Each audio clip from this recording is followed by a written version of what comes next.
జగన్ దుర్మార్గమైన పాలనకు ఓటుతో బుద్ధి చెప్పాలని టీడీపీ ఎమ్మెల్యే అభ్యర్థి కేఈ శ్యాంబాబు పిలుపునిచ్చారు. కర్నూలు జిల్లా పత్తికొండ నియోజకవర్గ టీడీపీ అభ్యర్థిగా కేఈ శ్యాంబాబు నామినేషన్ దాఖలు చేశారు. స్థానిక మార్కెట్ యార్డ్ వద్దనున్న ఎన్టీఆర్ విగ్రహానికి పూలమాలలు వేసి నివాళులర్పించారు. అనంతరం ఆర్ఎండ్బి గెస్ట్ హౌస్ తేరు బజార్ మీదుగా గుత్తి సర్కిల్ వరకు భారీ ర్యాలీ నిర్వహించారు.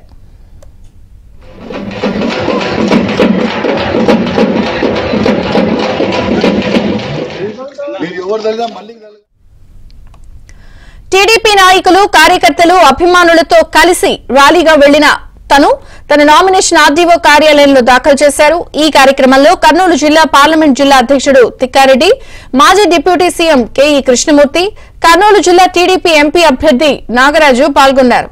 రాయలసీమ ద్రోహిగా జగన్ చరిత్రలో మిగిలిపోతారని శ్యాంబాబు అన్నారు.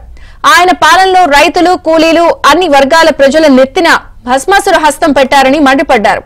జగన్ అరాచక పాలనకు చరమగీతం పాడాలని ఆయన పిలుపునిచ్చారు. ఈ రోజు పత్తికొండ అసెంబ్లీ నియోజకవర్గానికి నామినేషన్ వేయడం జరిగింది. ఉమ్మడి కూటమి అభ్యర్థిగా మరి రాబోయే కాలంలో ఈ 7 రోజులు ఏదైతే ఉందో మేమన్నీ ఇంటింటికి కూడా తిరిగి మన పత్తికొండకి ఒక్కసారి మిస్టేక్ జరిగింది. కంటిన్యూస్ గా 5 సార్లు పత్తికొండలో టీడీపీ గెలిచడం జరిగింది. పోయిన 19లో ఒక్కసారి మిస్టేక్ జరిగింది. ఆ మిస్టేక్ ఇంకోసారి జరగకుండా ఈ పత్తికొండ గడ్డ పైన మరి ఇంకోసారి తెలుగుదేశం జెండా ఎగరబోతుందని మీ అందరికీ చెప్పడం జరుగుతుంది.